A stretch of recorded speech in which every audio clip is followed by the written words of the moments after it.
I still remember the exact smell of that morning, the raw Texas dust, the sweet sting of mesquite carried on the breeze, and the familiar low bellow of my cattle echoing across the pasture. It should have been just another day, nothing more, than feeding the herd, checking the solar array, and maybe fixing the south gate that always leaned crooked after storms. But the second I stepped out with my thermos of black coffee, I knew something was wrong. The sound wasn't right. Cows weren't scattered across the grazing corridor like they always were. Their balls weren't content. They were sharp, agitated, almost panicked. I followed the noise past the barn, boots crunching on the gravel path I'd poured with my own hands 12 years ago when I first bought this land. Every rock, every fence post, every line of barbed wire, I'd set myself this was more than acreage on a deed. It was mine in every sense a man can mean that word. And then, as I cleared the rise that overlooked the eastern pasture, I stopped dead. Steel, shining, uniform, and absolutely out of place. A 12-section stretch of panel fencing now sliced across my land like a scar drawn by someone who didn't know or didn't care where my boundary lay. The cattle were pinned awkwardly on one side, cut off from the pond that had been their water source since long before Canyon Hills. Subdivision was even a gleam in a developer's eye, and then, I saw it, a laminated white sign zip-tied to one panel, block letters, temporary security barrier, approved by local authorities. For a long moment I just stood there, hot coffee cooling in my hand, wondering if I'd fallen into some kind of hallucination. But no, this was real steel, bolted and planted into the soil of my pasture road. The very tractor path I used daily was sealed shut like I was some trespasser in my own damn life. I could have called the sheriff right then, could have stormed down to the county office and demanded answers, but insult burned hotter than reason. This was my land. My deed was as clear as the Texas sky, and so I did what any rancher with a John Deere and a chain would do. I marched back to the barn, fired up my tractor and let its diesel growl echo across the canyon. I hooked a heavy chain to the front bucket, latched it onto one of the steel panels, and pulled. The fence groaned like wet tin before crumpling into the dirt. My herd scattered in relief, finding their way back toward the pond. I didn't stop. Section after section, 12 in all, came down beneath my machine. I dragged them, rattling and clanging, straight to the HOA's immaculate entrance gate, coiled them up like a rattlesnake, and left them lying there in a heap of their own arrogance. Before heading back, I hammered a wooden stake into the dirt and nailed a hand-painted sign, temporary mistake, corrected on private property. 3 hours later, a black Escalade rolled up my gravel drive like it was here to declare war. Out stepped a woman in heels, a blazer too stiff for this heat, and the kind of smirk that makes a man's blood boil. Clipboard clutched like a weapon, she strutted across my yard as if she owned the air I breathed.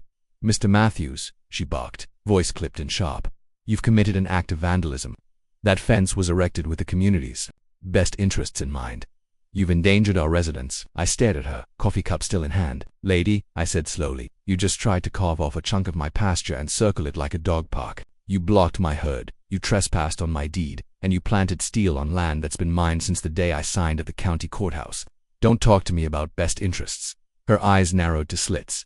"You'll be hearing from our legal team." "Good," I said. "Tell them to bring crayons. They'll need them to mark the boundary lines properly this time." She spun on her heel, SUV tires spitting dust as she left, and I thought, for one foolish second, that was the end of it. But anyone who's ever dealt with people like her, people who believe rules are weapons and power is a birthright, knows they don't stop at no. They file, they threaten, they twist until the truth looks like their property. And sure enough, a week later, a process server in khakis knocked on my door with a manila envelope. "You've been served," he said flatly, as if he hadn't just handed me betrayal wrapped in legal jargon. Inside was a formal complaint: destruction of communal infrastructure, reckless endangerment, interference with the neighborhood safety project. They weren't backing off, they were declaring war. The lawsuit was 10 pages thick, every line dripping with arrogance. Canyon Hills HOA claimed their fence was a perimeter safety project, funded by community dues, approved under extraordinary authority provisions. They accused me of recklessly endangering families, destroying infrastructure, and interfering with communal easements. My land never had one. I sat at my kitchen table that night, boots on the wood floor I'd laid myself, and flipped through the complaint with a mix of anger and disbelief. Reckless. The only reckless thing was them cutting off a herd's water source in August heat. Infrastructure. It was 12 sections of store-bought steel, not a bridge. And safety. The only danger out here was rattlesnakes. And last I checked, HOS don't regulate wildlife. I called my attorney, Clary Jennings. She was an old friend of my sister's. A woman with a voice sharp enough to cut glass and a reputation for making developers cry on the stand. When I explained, she didn't even pause. "Grayson," she said, "they just picked a fight they can't win. I'll take the case." But HOAs never rely on just the courtroom, they rely on public perception, twisting neighbors into enemies. A few days later, I stopped at the gas station in town to pick up feed staples. On the bulletin board outside was a poster, "Community Alert, Unsafe Neighbor Threatens Local Safety." My stomach sank. Inside I found a stack of glossy newsletters. On the front page was a photo of me standing next to the dismantled fence. The headline read, "Vandal Destroys Security Barrier, Jeopardizes Neighborhood." They'd cropped out the cattle, cropped out the pond, cropped out the fact the panels were bolted into my soil. People glanced at me differently that day. A man in a Canyon Hills polo glared as if I'd torched a schoolhouse. Another muttered something under his breath. There was their plan to turn me into the villain before the facts ever saw daylight. That night, as I checked my game cams near the pond, I caught something strange. The lens picked up movement that wasn't deer, wasn't raccoon. Men in reflective vests, helmets, carrying measuring tapes and clipboards, walking the line where the fence had stood. One even piloted a drone low over the grass. Buzzing like a mosquito dart, I walked toward them. Remington slung across my shoulder, not loaded, but enough to make a point. "You folks lost?" I asked. The lead man froze. "Perimeter reassessment," he stammered. "You're on my land." He hesitated, then gave a nervous signal to the drone operator. They packed up in a hurry, boots crunching as they retreated. But one kid, maybe mid-20s, lanky with nervous energy, lingered a second too long. As he passed, he whispered low, almost too soft to hear, "Double-check the complaint they filed. Something's off." Before I could ask who he was, he jogged after the others, leaving me with a gut full of suspicion, whistleblower, or just a guilty conscience. The next morning, Clary called. "They've submitted a servitude map as evidence," she said, her tone edged with disbelief. "Claims your land was once part of a shared access easement, dating back to 1971. My coffee nearly spilled. I've never seen that map in my life. That's because it wasn't in the record until last week. Grayson, it looks forged." By that evening, she'd already petitioned the court for forensic review. But I knew, deep down, this wasn't just some misunderstanding. This was strategy. They weren't just trespassing, they were rewriting history, counting on me to be too country dumb to notice, and the fight was only beginning. When Clary finally got her hands on the so-called 1971 servitude map, she didn't laugh, she seethed. We spread it across my kitchen table under the yellow light, her pen tapping every inconsistency. "Look here," she said, pointing at the registrar stamp. "The font's wrong. This typeface didn't exist until the mid-2000s. And this watermark," she jabbed again, "that's from a digital editing suite released in 2015. They didn't have software like this in the 70s. I stared down at the paper, my fists tightening. It wasn't just arrogance anymore. It was fabrication, deliberate and clumsy, meant to look old but carrying all the fingerprints of a modern forgery. By the next morning, Clary had filed for forensic review. If the judge had even half a brain, this map would implode in court. But the HOA wasn't banking on truth, they were banking on pressure. That pressure came quick. 2 days later, I opened my mailbox to find an official-looking envelope stamped from the Pasture County Environmental Oversight Division. Inside was a notice of investigation. Apparently, a complaint had been filed against me for illegally storing hazardous agricultural waste near a waterway. Fertilizer runoff, they claimed, contaminating my pond. My jaw clenched. That pond was cleaner than some people's kitchens. My cattle drank from it daily, and the water tested clear every year. This wasn't concern, it was a weapon. I requested a copy of the complaint. Took some wrangling, but I got it. And when I read the signature, my blood went cold. Randy Holloway. Randy had been my neighbor back in the 80s, a stubborn Vietnam vet who loved goats more than people. He'd passed away 8 years ago. I'd been at his funeral, had helped his widow boxed up tools from the shed. Yet here he was, apparently filing official complaints against me from the grave. "Fraud," Clary said flatly when I told her. "That's not civil anymore. That's criminal." She fast-tracked the document to the sheriff's office. Whoever was pulling strings had just crossed into felony territory. The weight of it settled over me like a storm front. Forged maps, ghost signatures, smear campaigns, and glossy newsletters. This wasn't just HOA overreach, this was a coordinated effort. Calculated and ruthless. And then, just as I started wondering how deep the rot went, the kid came back. I spotted him one evening near the north fence line, this time not in reflective gear but jeans and a plain t-shirt. He carried no clipboard, no drone, just a battered satchel slung over one shoulder. "Name's James," he said, extending a hand. His grip was nervous, but his eyes were steady. "James Talbot. I'm not just a contractor. I'm a licensed PI. Been embedded with the HOA crews for 3 weeks." I stared, half suspicious, half relieved. Why? Because one of the homeowners hired me. He suspected the board was bleeding the community dry. No paper trails, no real votes, projects nobody ever asked for. I've been collecting receipts, covert footage, listening in.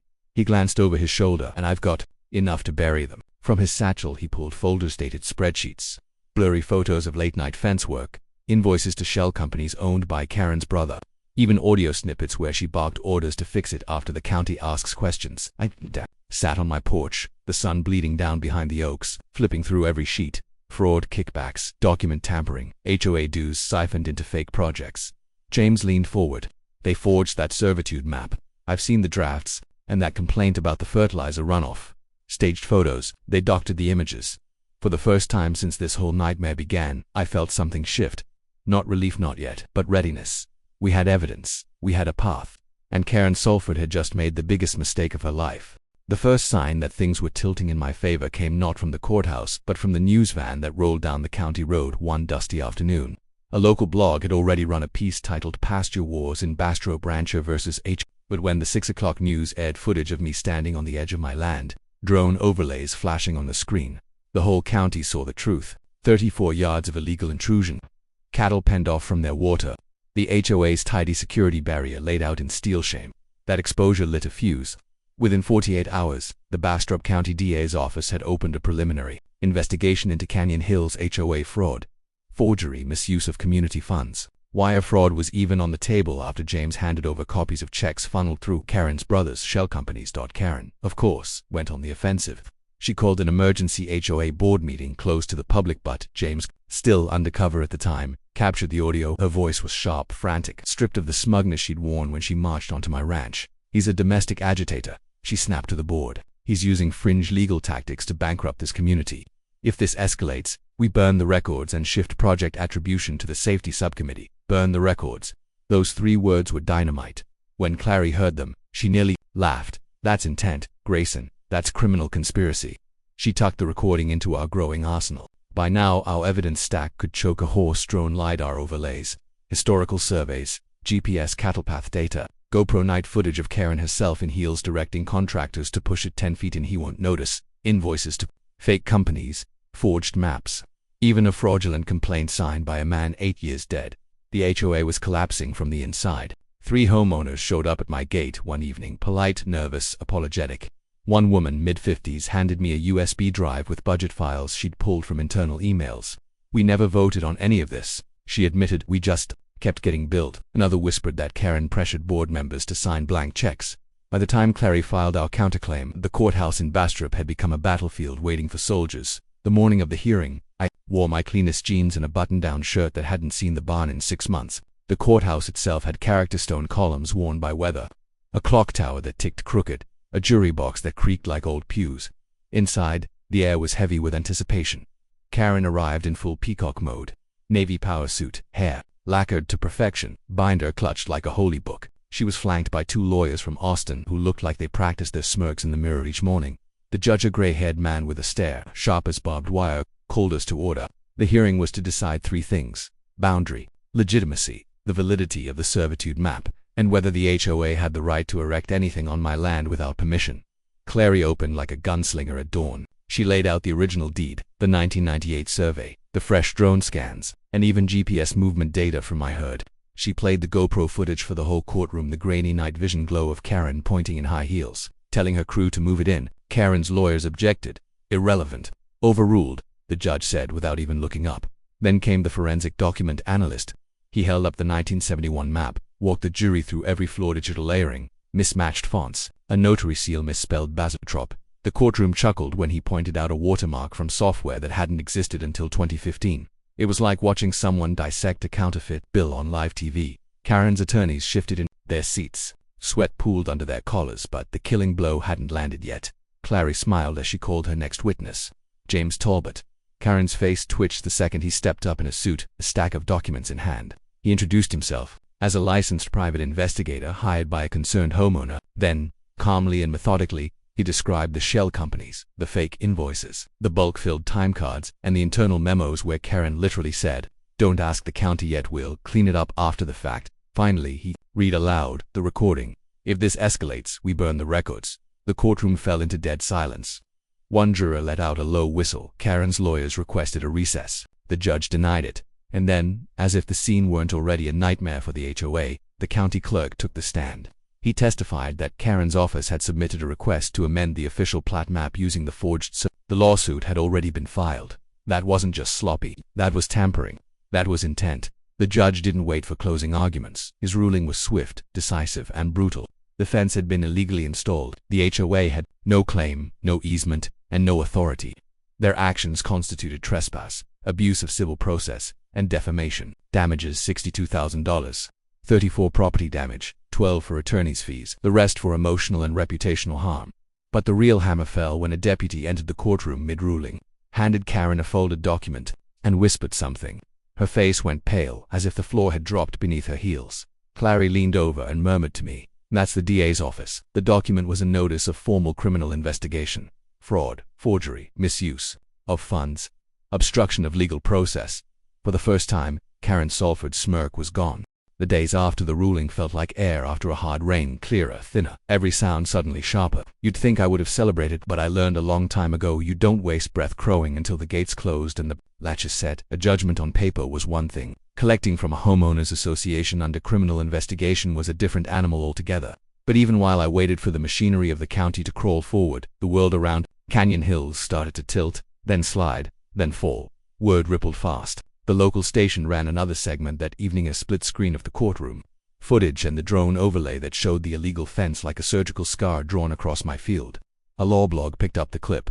Then a national HOA watchdog forum shared the audio where Karen said the quiet thing out loud: "If this escalates, we burn the records." It didn't take long before that line ended up on t-shirts I never authorized, right alongside a badly traced silhouette of my tractor and somebody's idea of barbed wire twined into the words "No HOA, ever." Inside Canyon Hills, the FK cracked. The treasure-quiet guy always waved from his driveway when he drove past my north fence resigned first.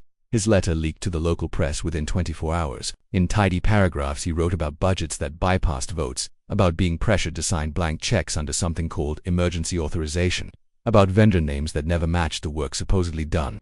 He included a photocopy of a check for just under $20,000 made out to a company James had already flagged no address, no website, a mailbox storefront headquarters in Houston that also, funny enough, rented out tuxedos the last time I'd driven that block. 2 more board members stepped down that same week. The rec center was padlocked pending audit. The HOA portal, the one James had tunneled through with the kind of patience that wins you wars, suddenly went dark. When it came back up, whole threads of meetings and votes had vanished like smoke. Problem for them was, he'd already screen captured everything on a schedule that would make a librarian blush. You can delete a post, you can't erase a trail. A folded manila envelope showed up in my mailbox 3 days later. No return address, just a Pasture postmark and the sort of stamp a clerk throws on when they've had a long day. Inside sat a one-page notice from the DA's office: formal charges filed, fraud, document forgery, misuse of community funds, obstruction of legal process. The usual cold legal phrasing did what it always does, but one line near the bottom, punched through the paper: potential coordinating acts conducted across interstate accounts. That's the part that whispers something worse than county trouble. That's the part that calls to federal suits with longer arms and colder rooms. You could see it on people's faces. The ones who used to glare at me in polos now avoided eye contact or came by my gate with apologies they weren't sure how to shape. One woman in a faded floral shirt brought me banana bread wrapped in foil that still held a hint of oven heat. I thanked her and meant it. A young guy with flecks of paint on his jeans asked, halfway joking and dead serious underneath, if I'd want to buy his lot cheap when the dust settled. I told him I had all the pasture I could handle, but if he wanted to plant something that put flowers where committee minutes used to grow, I'd lend him my tiller. The county moved faster than I expected. Maybe it was the TV cameras. Maybe it was because James had packaged the receipts like a prosecutor's starter kit. The clerk's office flagged the forged servitude map in big, bright ink and shot a referral up to the state registry, the DA, which issued a hold on all HOA expenditures pending review. You could practically hear the brakes squeal inside those beige houses. That's when the sidewalk meeting happened. A flyer printed on a cheap home printer started making the rounds. Emergency. Community gathering. Bring a lawn chair. Bring questions. Bring a spine. They couldn't use the rec center, not with auditors inside and a county seal on the door. So 50-odd homeowners gathered under a sky with the color of a bruise fading to blue. Someone wired a microphone to a portable generator that coughed like it had opinions. Dogs lay at their owners' feet, tongues lolling. Kids skittered along the curb on scooters like they couldn't decide whether this was a serious thing or a block party with adults who'd forgotten how to be neighbors without instructions. They spoke, one by one, about dues that climbed like ivy, about warnings for porch lights and mailbox shades while potholes yawned, while a green belt eroded behind the cul-de-sac and nobody from the board ever showed up to look with their own eyes, about a feeling they couldn't name, like living in a house whose roof is straight but whose foundation sings the wrong note when you walk across it. Then someone called for a vote. Not just to remove the president that ship had already hit the reef, but to dissolve the association itself. It wasn't tidy. HOA covenants cling harder than barnacles. But when the hands went up, a sea of them, nervous and stubborn and fed up, there was no mistaking it. A supermajority. They wanted out. The county couldn't wave a wand, but it could put a freeze on enforcement while the paperwork wound its way through the gears. No new fees, no fines, no new projects, no more power trips. A letter arrived 2 weeks later on official letterhead confirming exactly that. Canyon Hills HOA functions suspended pending legal dissolution. Somebody set the letter in the glass case by the subdivision gate where a calendar of approved mailbox paint colors used to hang. I drove past and smiled so hard my face hurt. Karen disappeared from sidewalks and meetings. Rumor said she'd hired a defense attorney in Houston whose neckties cost more than most people's mortgage payments. I didn't care who paid to keep her chin up in court. The charges were ugly, and more weighted behind them. One morning, the state ethics board pushed something into my mailbox that felt, for once, like the good kind of official paper. A ruling that barred her permanently from holding any leadership or fiduciary position in any homeowners association, civic council, or municipal planning board anywhere in the state. At the bottom, just below the seal, a note scrawled in a hand I recognized from a coffee-stained satchel. Justice is permanent. 2. JT. I laughed, low and easy, and looked up to where the pond threw sky back at itself like it never forgot who it was. The pond became my measuring stick for how much could be healed with time in the absence of stupid. The cattle's path eased back into its old curve. Frogs reclaimed a muddy corner that had sat too quiet while boots stomped where they didn't belong at dusk. Dragonflies stitched silver thread just above the surface, sewing the day shut in neat, invisible seams. Nights came easier. The kind of quiet that isn't empty, just complete. James showed up at the gate again a few weeks after the hearing, not in sleeves rolled to his elbows for a job that stank of sweat and secrets, but in a shirt that still looked new and a smile that said the kind of work that mattered had finally and put its hands on him in the right way. He handed me a coffee from the gas station down the road. The paper cup was too hot and perfect. The state wants to talk to you about consulting, he said. I nearly spilled the coffee laughing. Consulting. The man who outlawyered an HOA with a tractor, a drone, and a camera taped in a trail cam shell.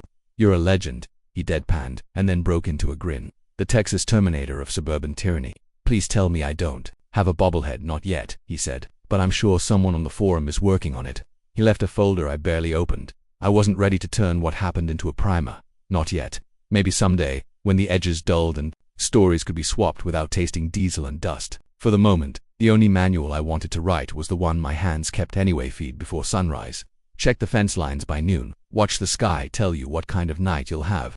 I didn't install the new sign because I wanted revenge. I installed it because memory has weight, and land forgets only what men are careless enough to let slip. I found the old road sign behind the equipment shed, a piece of aluminum bent and pocked by what looked like 3 decades of teenagers who mistook distance for courage. I sanded it down slow, the whir of the tool steady, the surface beneath turning from scar to possibility. Then I rolled on a deep, stubborn red and stenciled words that fit the gate like a jaw that finally learned how to set against nonsense private land. No HOA, no exceptions, no reincarnations. I welded it onto a 10-foot post, set it in concrete, and planted it by the old pasture entrance where the first illegal panel had stood.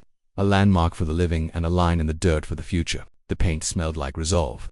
The metal clanged when I let it go and said something back to me that wasn't language but felt like agreement. The story traveled further than I expected. A podcast host wanted me to come on and tell it in my own words. I said no thank you and told him to give James the airtime. A college student came by for a thesis on rural property rights and suburban creep. I made her feed the chickens first. When she finished taking notes, she asked if I regretted anything. I thought about the fence tearing like a paper lie. I thought about the night vision clip where Karen raised a hand and pointed into my life like it was a map she'd paid for. I thought about the deputy stepping through the courtroom door with folded paper that might as well have been a mirror you hand to a liar and ask, "Do you like what you see?" I thought about the pond, the boundary lines, the slow mouth of justice learning how to speak. Just one thing, I said. I regret not installing a second camera. She laughed, then wrote it down like maybe it was a joke and maybe it was doctrine. Canyon Hills changed without the HOA, like a house when someone opens every window at once. People remembered how to talk to each other without a rule book.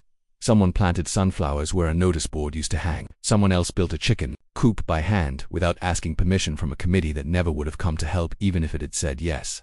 Kids chalked the sidewalk with crooked galaxies. A retired teacher painted his front door a blue that would have gotten him a warning letter for daring to look like happiness. Mailboxes didn't match, and nobody died. Every now and then I'd get a letter from someone in a different state. A copy of a covenant tucked in with a story about a $125 fine for a lawn that grew too fast in a rainy week, or a flag hung at the wrong angle on a day that meant everything. I'd write back when I had the time, not with advice, not with the promise, but with the plainest sentence I knew. Sometimes all a bully understands is proof. Then I'd list what hours looked like a drone overlay with a timestamp, a GoPro nobody noticed because people who break the rules always think they're the only ones with a plan. A clerk who cared enough to compare a seal to a seal and see the letter a fraudster forgot how to shape. Karen pled the way people do when the math catches up and the walls say you're welcome to bring a toothbrush but not your stories. Sentencing is a number, and the number they gave her will keep her quiet long enough for Canyon Hills to learn how to pronounce the word neighbor without the taste of court dust. There will be appeals, there always are, but for the first time since her Escalade rolled up my drive, none of that belongs in my chest anymore. On a morning baked so clean and bright it made the horizon look like a promise, I walked out to the pond. The sign by the gate caught the light and threw it back red. Cattle switched their tails and chewed in a rhythm that doesn't care about court dates or acronyms. Somewhere a hammer knocked 3 times against wood, someone fixing what needed fixing before the heat settled. I stood where the illegal fence had drawn its brief and stupid line and felt nothing where anger used to spark. Wind moved across the grass, tugging the edges. A friend telling you it's time to go inside because supper's ready. I didn't just keep my land. I kept the peace that comes when you don't step back, not because stepping back would have meant you were weak, but because stepping forward was what the land you signed for expected of you. I kept a memory set in metal that says we don't forget the ones who try to pave over our lives with clever letters and borrowed authority, and I kept something I didn't know I'd lost until it returned: neighbors who wave with their whole hands, not just 2 fingers off the wheel. Kids who chalk a crooked star right up to my fence and ask if the cows dream. A sky big enough to forgive most things except theft, dressed up as community. When I headed back, I cut the path I always cut, the one worn into the earth by hoof and boot, the one you could trace on a map if you wanted proof that some lines don't move. The sun climbed, the sign shone, and somewhere behind me a frog leapt into the water with a sound so small it shouldn't have meant anything. It did.